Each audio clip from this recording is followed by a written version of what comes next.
Hello, you wonderful people, and welcome to another episode of Not to Comic Book. This being a show, we're talking about TV shows that are adaptations of comic books. For today's episode, I'm going to talk about the latest episode of Legion. A very interesting episode. I really like, obviously, this is something kind of new is happening. I was actually kind of surprised we got, the side of things with David's mom, but obviously this focuses mainly, almost entirely on his parents, because basically, somehow, some way, he was able to him and Switch were able to kind of go back in time. And I do appreciate that too, in the sense of it's like you kind of get just jumped into this and you get little glimpses. Also the entire episode is going to take here, but you see elements of the show itself kind of coming in, because every once in a while you can hear David and Switch talking. And so it's like, yeah, they're time traveling, but the thing is, I guess because it's something Switch is not used to going that far back in time, because she's definitely going 30 plus years back in time.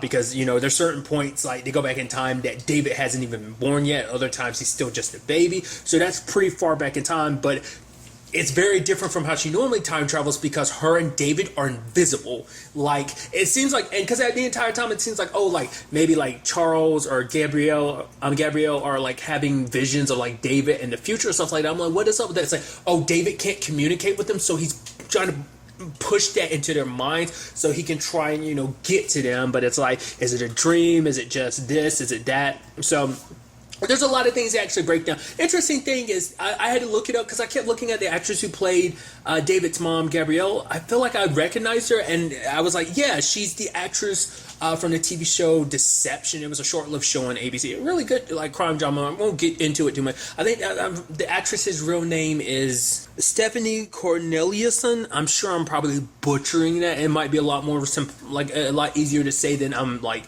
saying it. But I thought I was like, oh, that's cool that it's her, because I kept looking, I was like, that looks like the same actress, but I wasn't 100% sure, but it is. But nevertheless, it's interesting, can we kind of get their story kind of a little out of sequence? It's kind of okay, when we kind of get introduced to it, he's like, oh, I found someone out there who's like me. Can we even see it later on that he uses Cerebro, and which is interesting. I guess that's the more prototype version of it.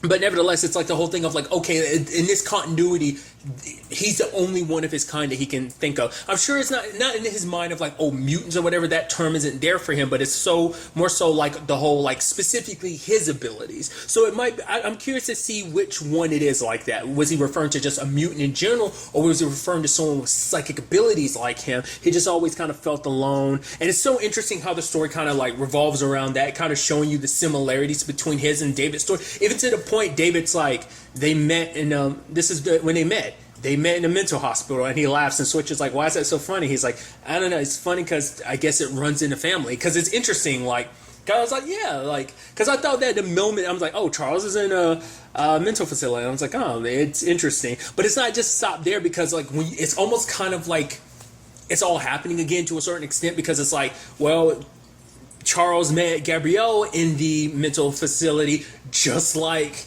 David did Sid. And it's kind of interesting when you look at a lot of the interactions between Sid and David, rather Charles and Gabrielle, it kind of reflects a lot of stuff we saw with David and Sid back in season 1 when they were in Clockworks. The whole pie situation and just the fun they're having together. Both of them kind of having their own issues. Sid, hers was more of a mutant ability thing, whereas Gabrielle's was just kind of an illness. And so,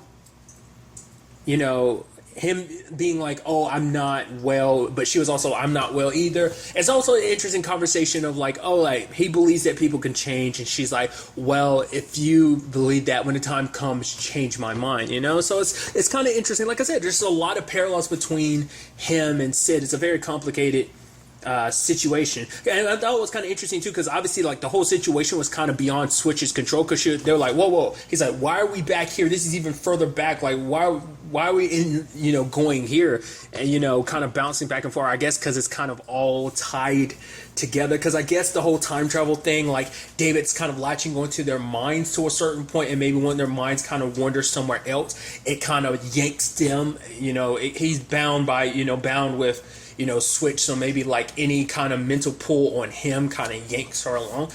Maybe that's an explanation for it. I think they probably explained it and I just missed it, but It's kind of interesting because it feels like this is a lot closer to season one. Just a lot of the whole abstract aspect of just kind of like what the hell is going on. Like there's elements of that in season two, but I feel like season one really had that. Like I feel like this is. I mean, I guess aesthetically it kind of makes sense because considering the fact of the matter is a lot of this ties into season one the most. To a certain extent, because that's when. I mean, it's interesting because I think when Charles used Cerebro, he saw Farouk because he starts seeing like kind of the evil that was in him, and that kind of terrified. Because at first it seems like, oh, I'm gonna go to Morocco to kind of meet this other person, but it's like that whole Cerebro thing. Did it happen at a later point in time, and then he was like, oh, I got to go back to Morocco and take care of this guy because I met him, I thought he was a nice dude, he was okay. He's like, oh, he's like me, or was it just kind of in general, like I said, because everything's disjointed and out of order, so it's hard for me to really tell. Like it's probably something where it's like if I ever rewatch this season, or in particular rewatch this episode,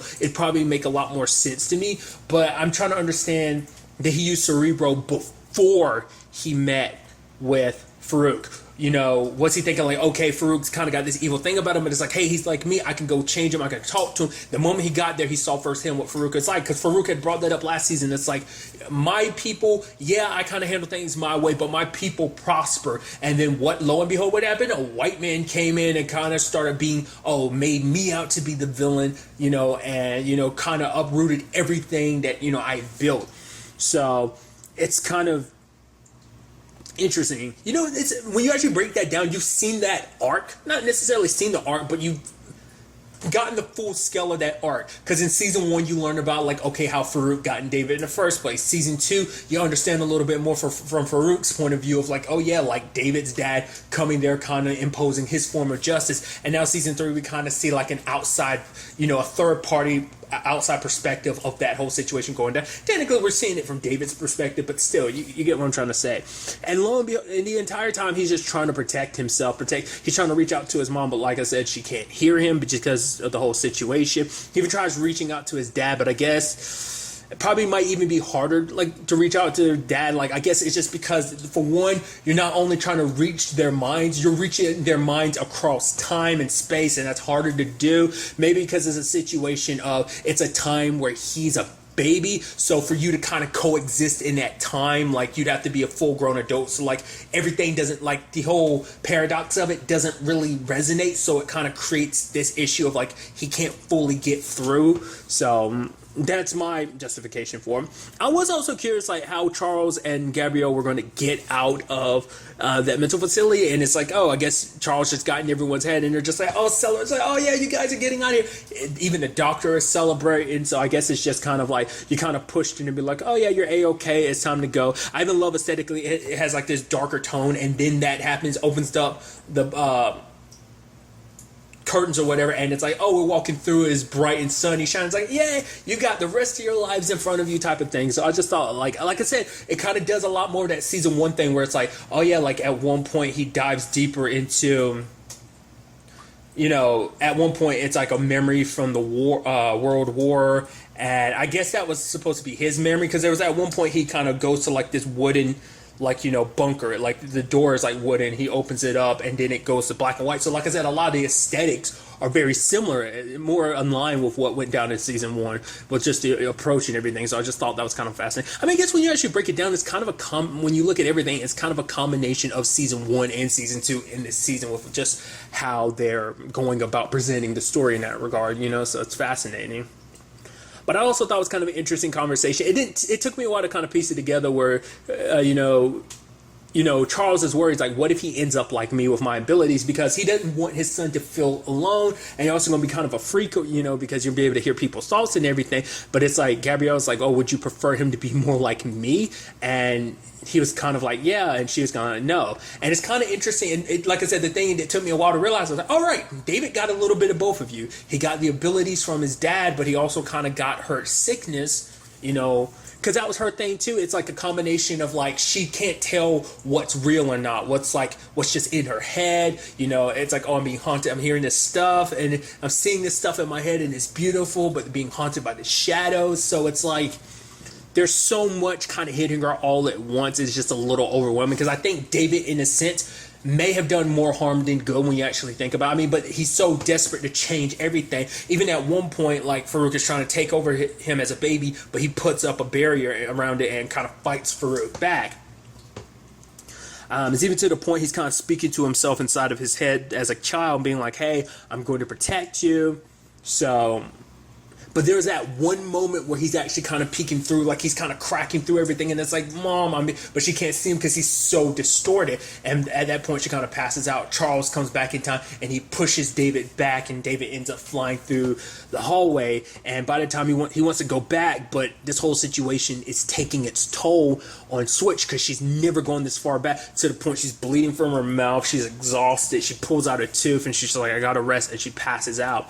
And David's inside the hallway kind of flexing his power because I guess it's just he's so angry that he's trying to like revitalize her so she could get up. Or if it's like, okay, if she can't be here to do it, I'll do it myself using his powers, because he couldn't even get in the hallway before. But now it's like he's there. So I guess if he uses enough of his power, he can just break through essentially the space-time continuum himself, potentially. So... And then at the end, you see David, you see Charles holding Gabrielle, and he's trying to reach inside of her mind like he did before. Because it's actually kind of interesting, because he ended up helping her. Like, she was in a very, like, catatonic state. Because it seems like she was in she was referring to a camp, so I'm assuming a concentration camp. How I chalked that up. But he was able to kind of pull her back from inside of herself. And so...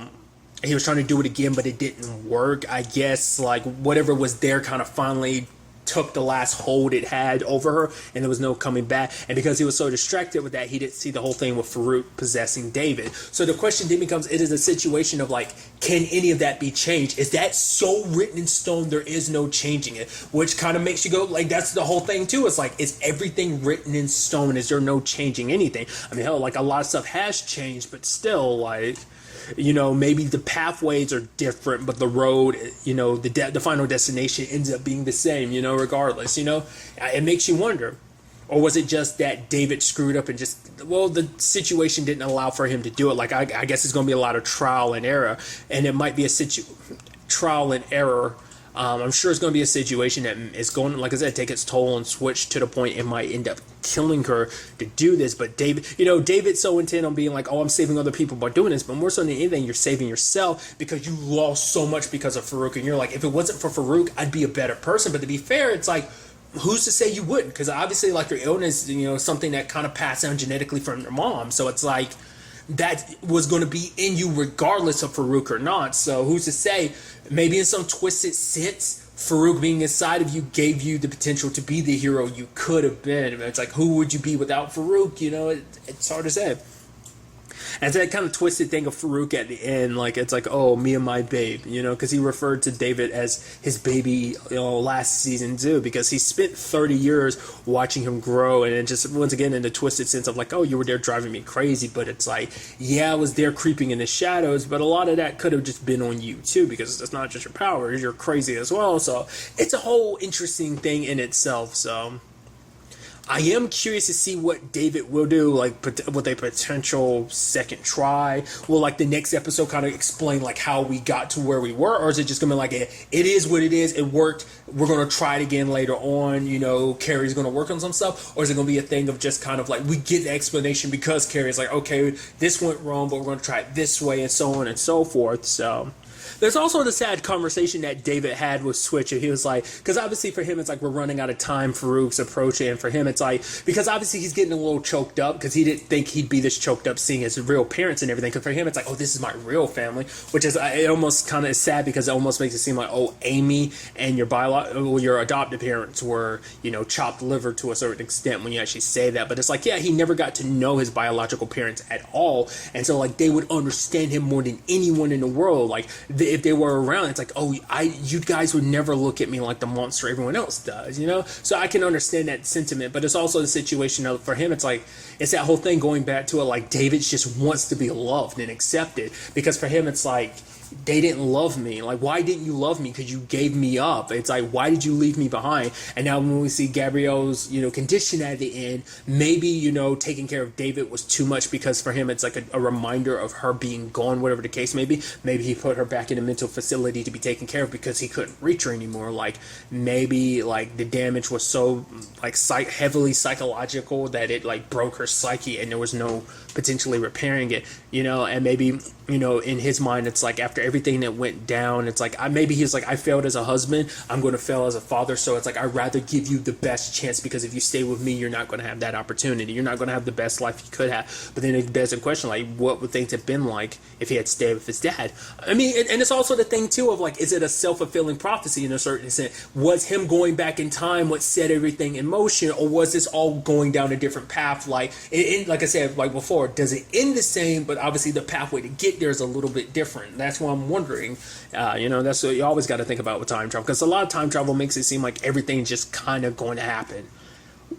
What happens is something it's already happened, and there's no changing it, because everything is potentially set in stone. Like I said, it depends on what time travel rules you go by, and whatnot. So, but that's just like where my mind is there. But I mean, who's to say there might be more to the reason why Charles didn't keep David around and gave him, like, what specifically made him decide to, I'm gonna give David to, Amy's parents? What's also interesting too, that should be thought about too, it's like, well, because when we get, I mean, it could be just a thing of like, they hadn't decided what they were going to do, or maybe it's supposed to be like a metaphorical kind of representation. When we get introduced to who potentially his dad could be, being, Professor X, they show the wheelchair, but it's like, obviously at that point in time, he's not paralyzed yet. So it's like, okay, so is that just supposed to be kind of like tiptoeing towards like, oh, what his future later on down the point in life, or, before he ended up giving David away, maybe he ended up getting injured, because depending on the continuity, different things led to him getting paralyzed.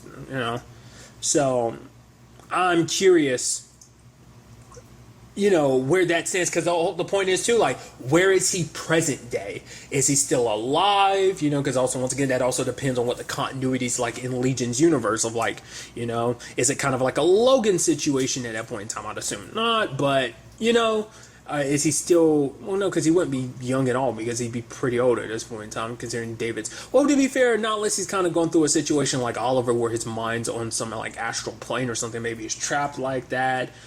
I don't know. Has he established the X-Men at this point in time? Or, like, there's a lot to kind of be processed about potentially all of this. And whether we'll get answers to all of that, probably not. It's just probably all like, makes you think type of thing. But some of the stuff you'll probably get answered, but other stuff is just kind of left open to you to kind of think about, So I'm very interested to see where all this ends up taking us going forward into the next episode. But really, that's all I want to talk about. So the next time we meet, be happy, be safe, live life to the fullest, and enjoy it. Good day, and goodbye.